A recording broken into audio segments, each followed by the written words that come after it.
Can you take us through that race? Yeah, I mean, Elise and I were just talking, like, when it went out, we were like, all right, it's going to be a fast race, that's perfect, and then turned into a major fartlek. And I mean, by the end of it, like, honestly, I was just tired. Like, there's not much else to say, but definitely, like, learning experience for the future, and, you know, we came and we gave it our best shot.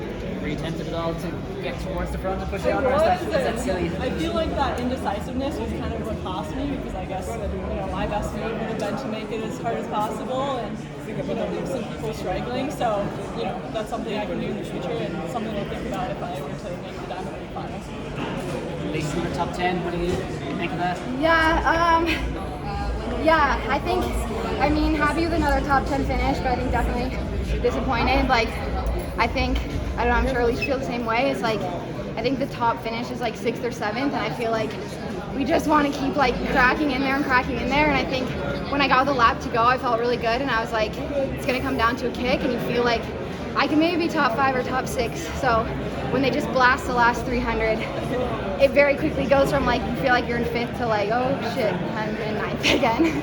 But yeah, I mean, I feel like I'm happy with how I executed that race. I think it's just more learning experiences. Again, like, I feel like every 5K that I've been in at the Global Championships is fartleky like that, and I feel like I'm getting better at like staying calm when it just like puts a bunch of crap in your legs.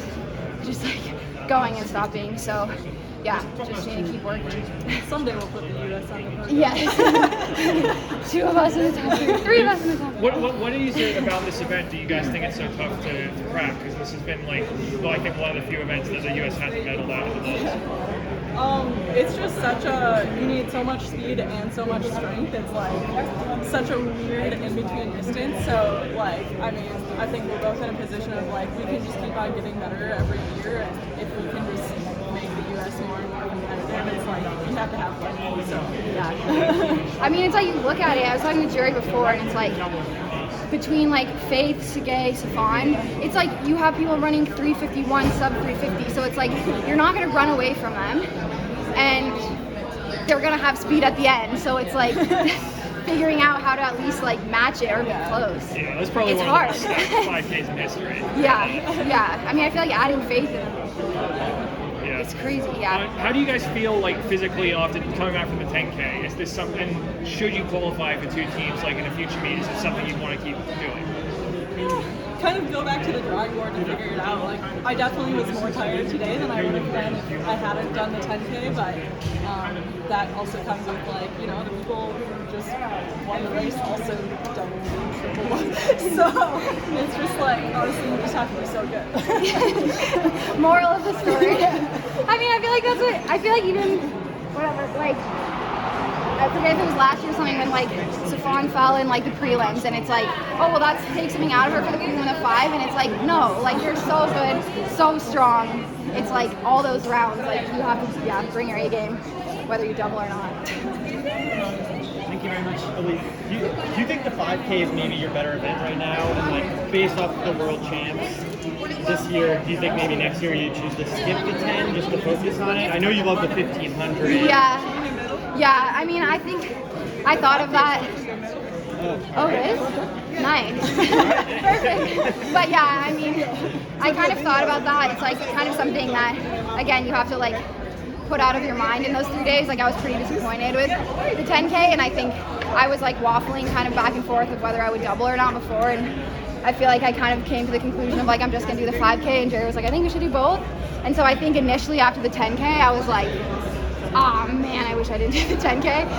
But I think it was a really good experience for me, just in like learning how to like recover and run multiple rounds. And I think also, even for me more so mentally, I think just it was a good like growth experience of like, okay, you have to like let the 10 go and just like completely reset. It sounds like both of your coaches were really supportive of the idea of doing the double. Sean said the same thing, that it was Jerry convincing him. What is it about doing the double that you think your coaches were behind and supportive? I think it's just more experience on this level. Like Dathan was like, you're better in the 10K, but if you really want to do the 5K, then you should do it, because I've never done that before and I wanted to push myself in that way, and now that was my first time making it through rounds, so yeah, just like more experience, because in coming years, like that's going to be important. Yeah, I would say similar experience, and I think also just opportunity. Like, you never know how the race is going to go, and I think, historically, like we were just talking about, like the U.S. has multiple medals in the women's 10, so it's like you never know how that race is going to go and what opportunities will present itself. So I think, if you have the opportunity, you never know what's going to happen from year to year. So kind of like seizing the moment and the opportunity.